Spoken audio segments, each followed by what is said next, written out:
राम नाम सत्य है, राम नाम सत्य है, राम नाम सत्य है कि गूंज मेरी कोशिकाओं से मेरे हर पत्ते में पहुंच रही थी। मेरे इस भूरे तन और इसके ऊपर मेरे यह हरे वस्त्र काफी समय से जो मैंने धारण कर रखे हैं, उन पर कीड़ों ने अपना ऐसा डेरा जमा लिया था कि अब तो इन कपड़ों के कटे फटे छेदों को सिलते सिलते मैं बूढ़ा हो गया, क्योंकि कीड़े गए नहीं, नए कपड़े मिले नहीं। मनुष्यों ने भी मेरी तरफ ध्यान देना कम कर दिया। मैं तो प्रकृति से ही जिंदा हूं। जैसे आज यहां से एक अर्थी शव 4 कंधों की सवारी बन चली है, वैसे ही यहां से कई डोलियां भी 4 कंधों पर मैंने गुजरती देखी हैं। यहां तो एक ऐसा परिवार भी रहा जो अपने पूर्ण परिवार के लिए मुझे एक निजी संपत्ति मान लेता है।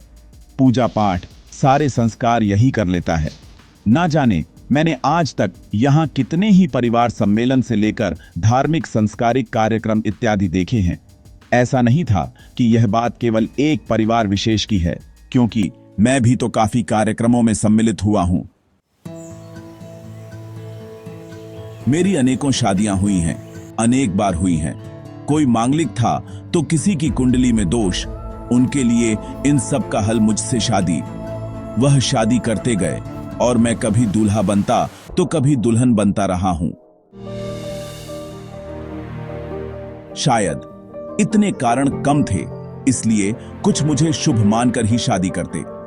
सच्ची कहूं तो मैं इतना लंबा जीवन जी चुका हूं कि कोई अगर मेरा अनुभव जानने का प्रयास करे तो उसकी अगली 7 पीढ़ियां निकल जाएं। शायद इस अनुभव में मैं न केवल सुखों का वर्णन करूं, बल्कि अपने जीवन में आए दुखों और व्यथाओं को भी स्पष्ट करूं। सच्ची कहूं तो मेरा इन मनुष्यों से और उनके सुख दुख से कोई लेना देना नहीं है, परंतु वक्त, बढ़ती उम्र और प्रकृति ने मुझे उनके प्रति लगाव करना सिखा दिया। अब मैं उनकी खुशी में खुश और उनके दुख में दुखी सा हो जाता हूं। लेकिन रह रहकर मुझे अब भी वह वक्त याद आता है जब मैं बचपन से जवानी तक गया। आसपास में अनेकों दोस्त थे। वह हवा के साथ अपने हरे हरे वस्त्र लहराते और अपनी बातें बताते। तब की साफ हवा लंबे जीवन का राज बन चुकी थी। चलते वक्त के साथ लोग यहां आने लगे। यह वन छोटा होने लगा। गुरु के मंत्रों ने शिष्यों के साथ गुरुकुलों की स्थापना की। मुझे आज भी वह दिन याद है जब वह पहली बार था, जब किसी ने मेरी पूजा की थी।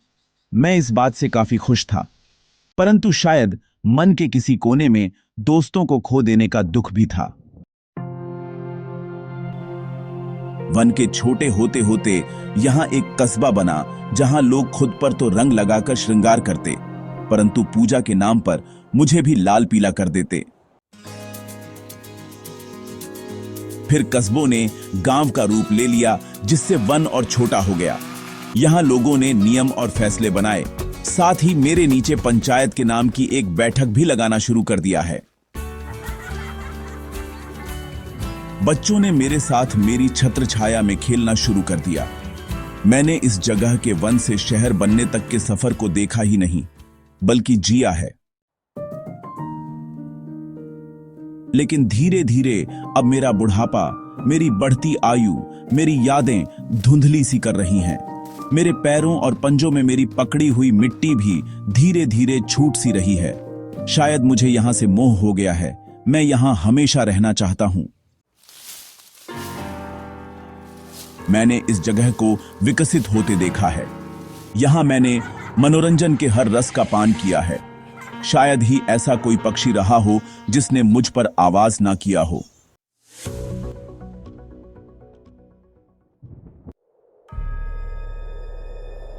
लेकिन अब मैं जान चुका हूं कि मेरा जीवन जल्द ही खत्म हो जाएगा। यह लोग जो मेरा जीवन थे, वे मुझे अगले ही पहर काट डालेंगे, काट कर टुकड़ों में बदल देंगे, क्योंकि यहां नए इमारतों का निर्माण होना है। परंतु बात बात अब मुझे हैरान नहीं करती, क्योंकि एक दिन मर तो सबको ही है। बस मैं इस बात से हैरान हूं कि यह लोग केवल अपनी सहजता और सुविधाओं के लिए प्रकृति को परेशान करके उसे अपने अनुसार बनाना चाहते हैं, बल्कि उन्हें तो प्रकृति के अनुकूल होना चाहिए, क्योंकि वह पहले नहीं आए। प्रकृति पहले आई थी, इन्होंने धरती पर कब्जा किया है, वरना यह तो पहले से ही प्रकृति की है। इन लोगों को भी प्रकृति का एक हिस्सा बनना चाहिए, क्योंकि यह उससे अलग होकर कब तक बच पाएंगे। मुझे चिंता इस बात की है कि वह धीरे धीरे मेरे सारे साथियों का कत्ल कर रहे हैं। वह इसे विकास का नाम देते हैं। क्या यही विकास है? अगर हां, तो एक दिन ऐसा आएगा कि संसार में विकास तो होगा, पर शायद उस विकास को जीने के लिए कोई ना हो। क्योंकि सबको समझना पड़ेगा कि प्रकृति के बिना कोई जीवित नहीं रह सकता। मैं वृक्ष हूं और यह मेरे अंतिम शब्द हैं।